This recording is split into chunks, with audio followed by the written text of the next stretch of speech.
I am Christina Liza Noma from BSHM2B. For today's video, we were going to talk about the movie that I have watched, which is entitled Law Abiding Citizen. It is written by Kurt Wimmer and directed by F. Gary Gray. So without further ado, let's get started.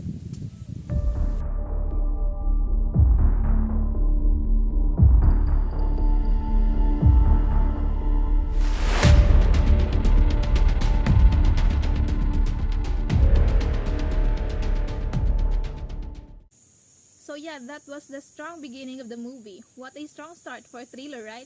It really started out strong and made me excited what would happen next. I enjoyed it. It was an excellent and one of the best movies that I've seen.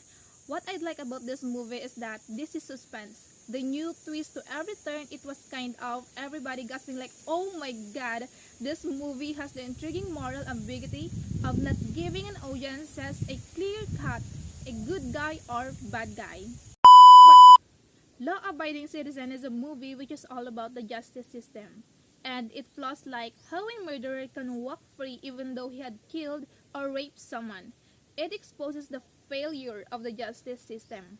So if you watch the clip that I've shown you earlier, Clyde Shelton witnessed the torture and murder of his wife and daughter after two vicious criminals broke into his home, and these two criminals named Clarence Darby and Rupert Ames.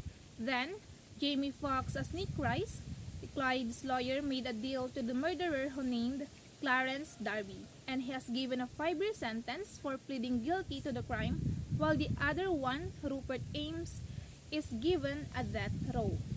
As I'm watching until the middle of this movie, I was thinking and got curious how Clyde is still killing people while he's in jail, or maybe somebody out there is helping him. Yet, the simple answer is that 10 years passed of execution, and apparently over the past 10 years, he planned his revenge on the outside. He built a tunnel beneath the prison in which he would later be imprisoned. The tunnel ends in a central chamber from which he made a secret host in every single cell in the prison, so that no matter where he was put, he'd always be able to sneak out and do some killing. I was literally amazed. Clyde Shelton might be killing people, but the system let his family down.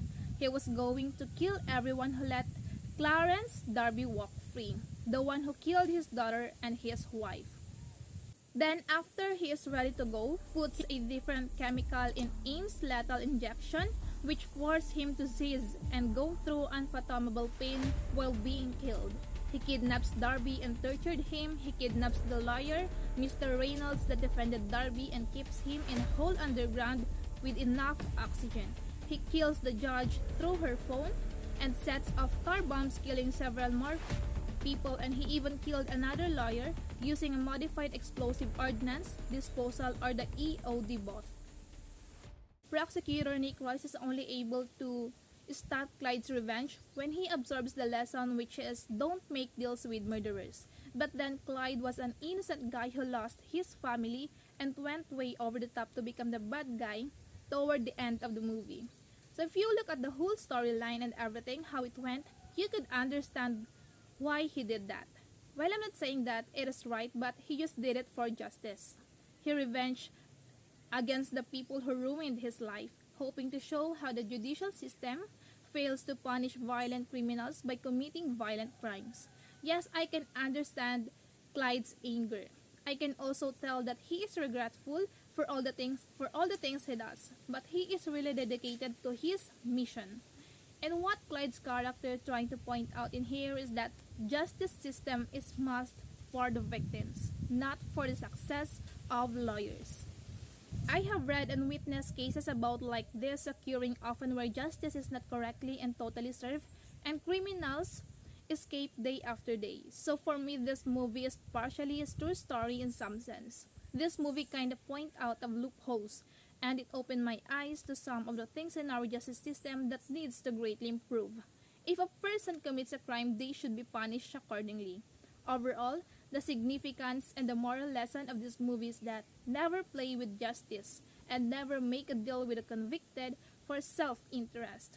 As for me, my rating for this movie is 4 out of 5 stars, because The ending was a bit disappointing because I thought and I want Clyde to win at least, not the lawyer, Nick Rice, but neither that happened.